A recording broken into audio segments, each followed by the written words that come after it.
Wah, mesti kuwi mau. Wah, kuwi mau mesti. Kok ngapusi? Kowe ngapusi to? Kowe ngapusi to? Sengkuni aja dipercaya, Sengkuni mung apus-apus wae. Mboten nggih.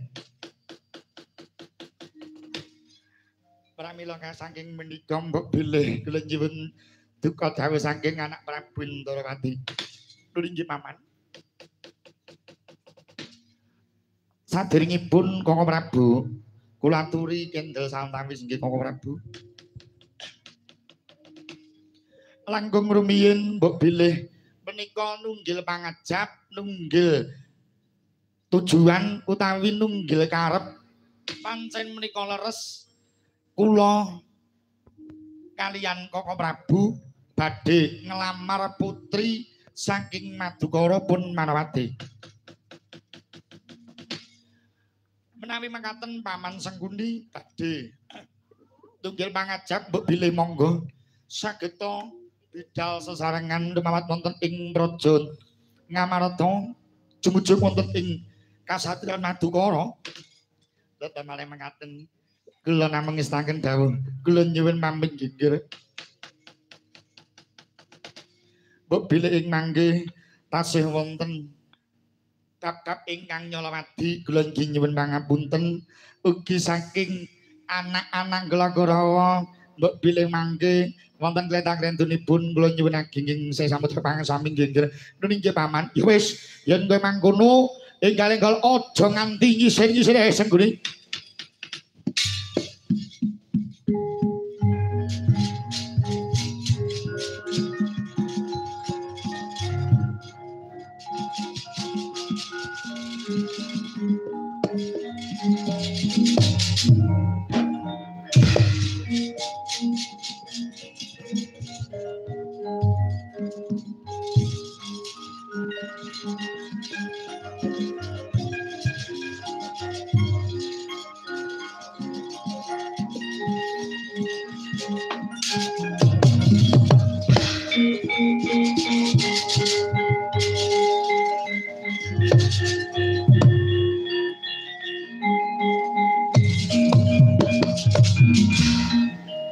Anoman napa? Inggih sinuwun. Menika kula kaliyan anak kula pun purwa ganti sampun samapta ing dadi sawijining diri.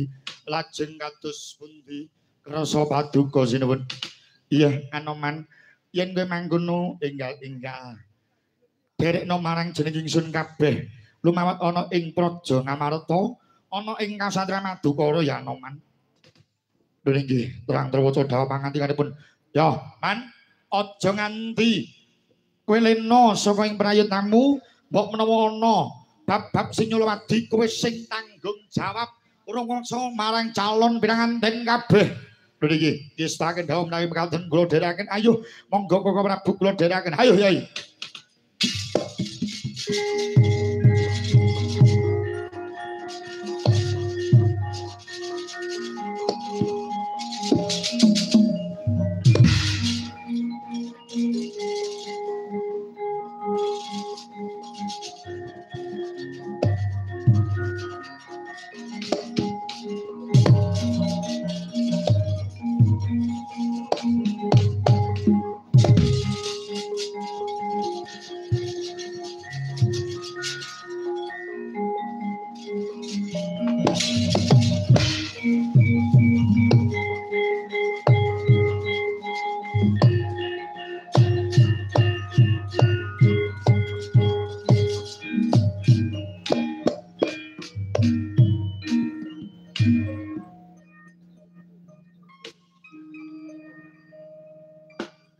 Kayune Purwasa Jati. Monggo Bu.